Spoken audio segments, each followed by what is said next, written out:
You are looking at Julian's pronunciation guide, where we look at how to pronounce better some of the most mispronounced words in the world, like this other curious word. But how do you say what you're looking for today?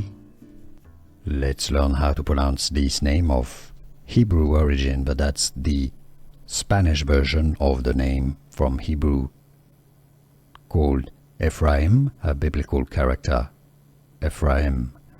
In Spanish, the pronunciation is as Efraín, because you have an accent on the E syllable.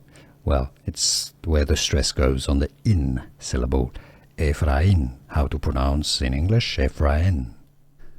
Here are more videos on how to pronounce more confusing words and names too many mispronounced. Like this video if you found it useful. I appreciate your support. I'll see you soon and thanks for watching.